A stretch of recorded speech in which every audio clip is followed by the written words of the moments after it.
Hello students, welcome to education India. तो देखो, जो ये वीडियो होने वाली है वो एसओएल के स्टूडेंट्स के लिए होने वाली है। ये सभी सेमेस्टर के लिए जो वीडियो वो वेरीफाइड है, सभी सेमेस्टर के लिए एप्लीकेबल होगी। तो इस वीडियो के अंदर हम जानेंगे कुछ जो आपके रिजल्ट में प्रॉब्लम्स आती है, जैसे कि पहला होगा एब्सेंट वाला प्रॉब्लम हो गई, आरए वाली प्रॉब्लम हो गई, आपके इसमें अगर एफ लिख के आ रहा है तो उसकी प्रॉब्लम हो गई, ठीक। और आपका जो भी और भी मदर्स नेम वगैरह है वो नहीं आता। तो ये क्या है और इनका क्या सॉल्यूशन है वो मैं आपको इस वीडियो के अंदर डिस्कस करने जा रहा हूँ, ठीक है। तो वीडियो को पूरा देखना, वीडियो को स्किप मत करना, वरना आप लोगों को समझ में नहीं आएगा। तो देखो, सबसे पहले हम डिस्कस करते हैं कि भाई जो आपको ए बी आते हैं वो क्यों आते हैं। देखो, ए बी का मतलब क्या होता है, मैंने एब्रीविएशंस बताई थी, उसमें ए बी मतलब बताया था। ए बी मतलब होता है एब्सेंट, ठीक है। अगर आपने पेपर ही नहीं दिया तो कोई बात नहीं, आपको वो पेपर दोबारा देना पड़ेगा, ठीक। अब स्टूडेंट्स के मन में ये सवाल होता है, अगर हमने पेपर दिया फिर भी हमें ए बी की प्रॉब्लम शो हो रही है तो उसके लिए हमें क्या करना चाहिए, क्या उसके लिए सॉल्यूशन हो सकता है। तो आपको मैं बता दूं, तो आपको क्या करना पड़ेगा, आपको नॉर्थ कैंपस विजिट करना पड़ेगा एसओएल का, जहां पे हेड ऑफिस है, ठीक। नॉर्थ कैंपस यानी विश्वविद्यालय, आपको मेट्रो स्टेशन उतरना पड़ेगा, येलो लाइन जाते हैं विश्वविद्यालय, आपको वहां जाना पड़ेगा। वहां पे हेड ऑफिस है, सामने ही है, ठीक। ज्यादा दूर नहीं है, वहां से 5 मिनट का रास्ता है। आप हेड ऑफिस जाके आपको एक एप्लीकेशन लिखनी है, ठीक है, जिसके अंदर आपको बताना है कि मैंने एग्जाम दिया था और मेरी जो है अभी इसमें एब्सेंस हो रहा है, उसमें आपको एडमिट कार्ड, आईडी कार्ड वगैरह लेके जाना, वो आपको लगानी पड़ेगी, प्लस एक एप्लीकेशन। ये 3-4 चीजें आपको लगानी पड़ेगी, जिससे आपकी जो प्रॉब्लम है, अगर एप्लीकेशन से शॉर्ट आउट होगी तो बेटर है। अदरवाइज आपको जहां पे भी आपका एग्जाम सेंटर था, आपको उस सेंटर पे जाके आपको आपकी अटेंडेंस सीट थी जो वो आपको लानी पड़ेगी और फिर एसओएल में एप्लीकेशन के साथ अटैच करके देनी पड़ेगी, ताकि वो आपकी जो एबी की प्रॉब्लम है वो सॉल्व हो जाए। अब आप बोलोगे कि सर, क्या अब तक अटेंडेंस सीट संभाल के रखी होगी उन लोगों ने और क्या वहीं पे मिलेगी? जी हाँ, आपको मिलेगी। जो आपकी अटेंडेंस सीट है आपको आपके एग्जामिनेशन सेंटर पे ही मिलेगी। और जो आपके रिकॉर्ड होता है ना, वो 5 से 6 सालों के लिए रखे जाते हैं, ताकि आगे अगर फ्यूचर में कोई प्रॉब्लम आती है तो उसको यूज कर सके, ठीक है। तो इतने जल्दी वो डिस्ट्रॉय नहीं करते, तो आप वहां से अटेंडेंस सीट लेके आ सकते हो। सबसे पहले आप नॉर्थ कैंपस विजिट कीजिए, वहां पे आप जाके देख सकते हो, ठीक है। ये तो था एवी का सॉल्यूशन।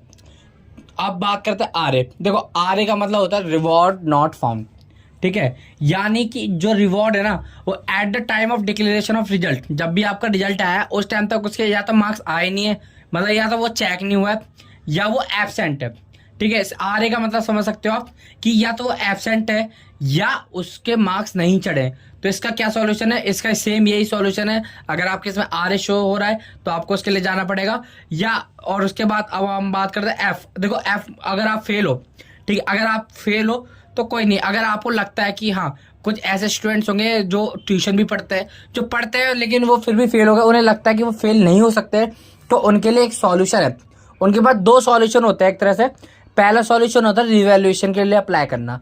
रिवैल्यूएशन मतलब होता है कि वो जो भी आपकी आंसर सीट होगी उसको दोबारा चेक करेंगे कि उनसे कोई एरर तो नहीं हो, कोई मिसप्रिंट तो नहीं हो, या कोई गलती तो नहीं होगी चेक करने में, क्योंकि भाई वो भी इंसान ही है, वो कोई रोबोट तो है नहीं, ठीक, कि वो परफेक्ट ही करेंगे। तो वो उसमें रेवोल्यूशन में आपका ये होगा कि वो आपके जो मार्क्स वगैरह दोबारा चेक करेंगे, आपके आंसर शीट जो भी होगी उसको दोबारा चेक की जाएगी कि उनकी तरफ से कोई गलती तो नहीं हुई है चेक करने में, ठीक है। और इसकी जो फीस होगी वो होगी 1000 रुपये, यानी 1000 रुपये आपको यहाँ पे फीस देनी पड़ेगी रिवैल्यूएशन के।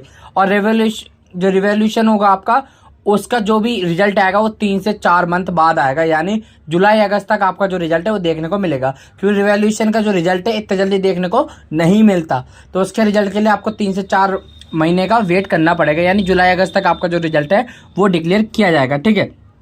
अभी हमने डिस्कस कर लिया ए बी की, आर ए की और एफ की, अगर आप फेल नहीं हो सकते हो, ठीक। अब बात करते, और आपके लिए क्या बेटर है वो मैं आपको बताऊंगा लास्ट में। अब बात करते हैं, अगर आपके सब मदर्स नेम शो नहीं कर रहा तो क्या करें। देखो, जो ड्यू है ना, दिल्ली यूनिवर्सिटी या स्कूल ऑफ ओपन लर्निंग, ठीक है, ये पार्ट है ड्यू का। तो ड्यू जो है अपने रिजल्ट में मदर्स नेम नहीं देता। आपकी डिग्री आएगी उसमें मदर्स नेम होगा, ठीक है, डेफिनेटली होगा, बट जो आपका रिजल्ट है उसमें मदर्स नेम नहीं होगा। तो ये कोई एरर नहीं है, ये उन्हीं की तरफ से नहीं डाले गए, ठीक। ये अब देखो, आपके बहुत सारे स्टूडेंट्स हो गए जिनके इसमें ई आर आई हुई, ठीक है। ई आर कब आती है? जब आप फेल होते हो या एब्सेंट होते हो। तो उसे हम ER आते हैं उस टाइम। ER का मतलब होता है कि आपको दोबारा पेपर देना पड़ेगा उस चीज़ का, ठीक है। ER की जो प्रॉब्लम है उसको आप देखो शॉर्ट आउट तो नहीं कर सकते, अगर आप फेल हो तो आप दोबारा एग्जाम दोगे, ठीक। अब इसका एग्जाम कब होगे ये भी मैं आपको बता दे रहा हूँ। बहुत सारे स्टूडेंट्स के मन में सवाल होगा कि सर आपने बता दिया कि एग्जाम होंगे, बट होंगे कब। देखो जो भी आपके एग्जाम होंगे ना 5th सेमेस्टर में, जिनकी भी बैक आई है, ठीक है, जिनके इसमें ER आई है, AB आई, अगर आप ये जो मैंने सॉल्यूशन बताया अगर आप इनको यूज करते हो, अगर आपके सॉल्यूशन हो जाता है, इसका सॉल्व हो जाता है आपकी प्रॉब्लम, तो ठीक है। अगर नहीं होती तो आपको दिसंबर 2024 में, ठीक है, जी हाँ, जो आपके दिसंबर 2024 आ रहा है इसमें आपके एग्जाम होंगे, उसमें आपको एग्जाम देना पड़ेगा दोबारा से। अगर आप 5th सेमेस्टर में वैसे फेल हो चुके जो भी ER वाले स्टूडेंट्स हैं, उनको अब जो है दिसंबर 2024 में आपको एग्जाम देना पड़ेगा, ठीक है, जिसमें आपको पास करना पड़ेगा। क्योंकि आपने भाई आपके जो एग्जाम होते हैं ना, जो 1st, 3rd और 5th सेमेस्टर के वो दिसंबर में ही होते हैं नॉर्मली, और जो 2nd, 4th, 6th है उनके मई जून में होते हैं। तो आपके जो भी अभी 4th सेमेस्टर और 2nd सेमेस्टर 6th सेमेस्टर चल रहा है, इनको आप कंटिन्यू रखिए, इनके एग्जाम होंगे आपके मई जून में। बाकी जो आपके 5th सेमेस्टर के, और अगर आपकी 3rd सेमेस्टर या 1st सेमेस्टर की भी बैक है ना अभी भी, तो उसके भी आपके एग्जाम जो है 5th दिसंबर में होंगे। अगर आपकी 2nd, 4th और 6th सेमेस्टर में बैक आती है तो आपके जो एग्जाम है वो मई जून में होते हैं अगले नेक्स्ट ईयर, ठीक है, नेक्स्ट ईयर मई जून में कंडक्ट कराए जाते हैं। अब जो NEP वालों के साथ हो गया अब आपके एग्जाम भी, ठीक है।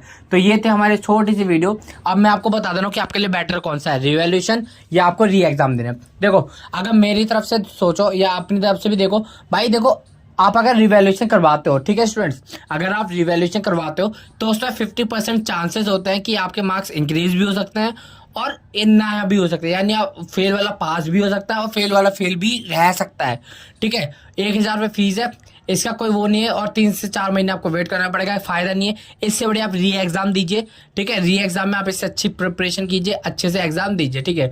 फिर देन अगर फिर लगता है आपको तो फिर देन आप रिवैल्यूएशन के लिए अप्लाई कर सकते हो, ठीक। तो ये थी हमारी छोटी सी वीडियो जिसके अंदर मैंने आपकी कुछ प्रॉब्लम्स को हाईलाइट किया था, जो बहुत सारे स्टूडेंट थे जिन्होंने पूछा था, तो उनकी आई थिंक प्रॉब्लम सॉल्व हो गई होगी या हो जाएगी, ठीक है, आने वाले समय में।